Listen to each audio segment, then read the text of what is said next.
I was lying on my back beneath the sink, wrench in hand, tightening a copper valve when I heard her voice cut through the silence like a blade wrapped in silk. "Have you told him you're moving out next month?" her sister asked. A pause, then clear and sharp like a crystal shattering on tile. "No way. I need to lock down my promotion first.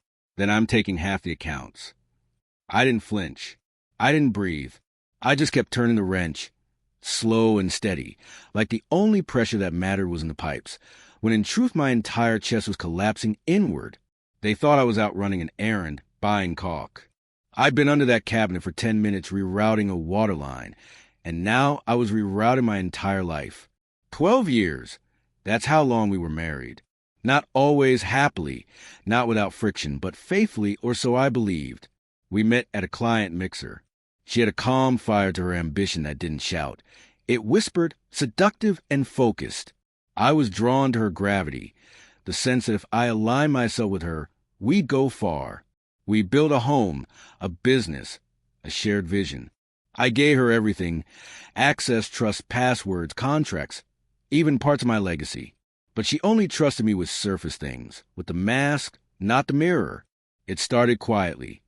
Her phone always locked, her hours at the office growing longer but not aligning with her calendar, her excuses polished smooth, deceptively beautiful like pearls hiding grit.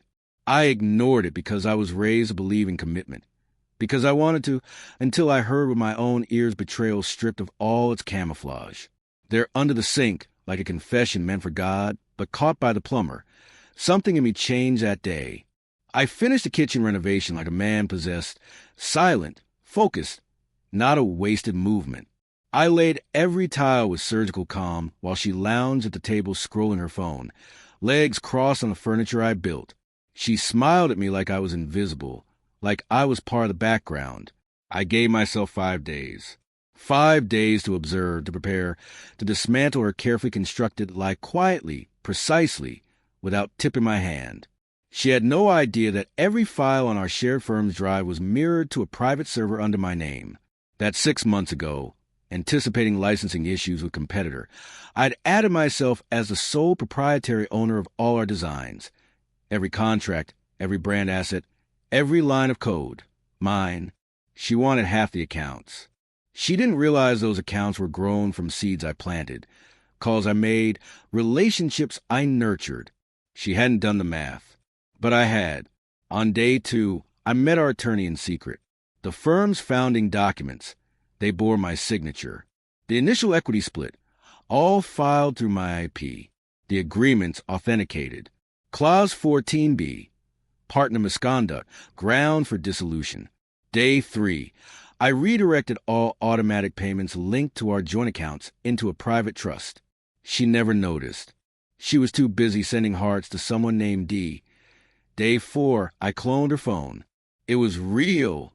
The affair, the job offer in Chicago, the plan to empty me out emotionally, financially, professionally, and play the victim in fallout. It was all there in her own words. Amateur hour. On day 5, I made dinner. She looked up at the wine and smiled. Curious. What's the occasion? I said, a promotion. Worthy wife deserves to be celebrated. She beamed, raised her glass, toast dripping with fake affection. After dessert, I slid an envelope across the table. What's this? She asked, her tone flirtatious. A thank you gift, I said calmly. Inside was a single sheet of paper. Her resignation from the firm, pre-stamped with her digital signature, one she carelessly saved to our shared drive. Attached was a legal separation of assets showing her share, 11%, calculated by logged hours, signed clients, and verifiable contributions. Her face lost all color. I never agreed to this. I tilted my head slightly. You did, the moment you plotted to get the company. Clause 14B. She reached for her phone. I was already ahead.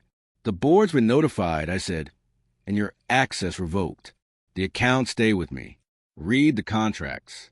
You signed off on all of them. You're bluffing, she hissed. I slid a tablet toward her. Open chat logs with D, screenshots, voicemails, hotel receipts, plans to rob me blind. Every lie cataloged and curated for maximum clarity. She sat back, stunned, eyes wide, shaking. I leaned forward, voice calm, lethal. You underestimated the man who built your kitchen from the studs. You thought I wouldn't hear. But I did. And I always finish what I start. The fallout came fast. Her promotion gone. HR received a package of her internal messages. Anonymous yet damning. Ethics violations.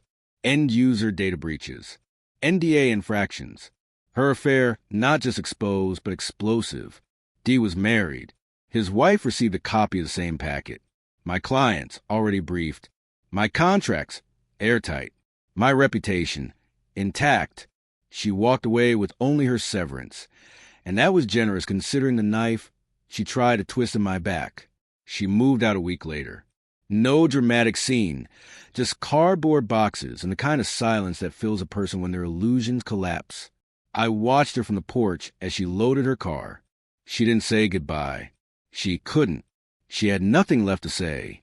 But I didn't need an apology. I didn't crave tears. I didn't want an explanation. Revenge isn't fury. It's architecture. It's restraint. It's letting someone dig their own grave while you draft a blueprint for their collapse. She thought I was just a contractor, just a man with a wrench and a wedding band. She forgot I was also an architect. And architects don't just build. They know how to demolish, cleanly. The kitchen looks perfect now. Smooth lines. No leaks. No rot beneath the surface. Unlike her, I don't miss her.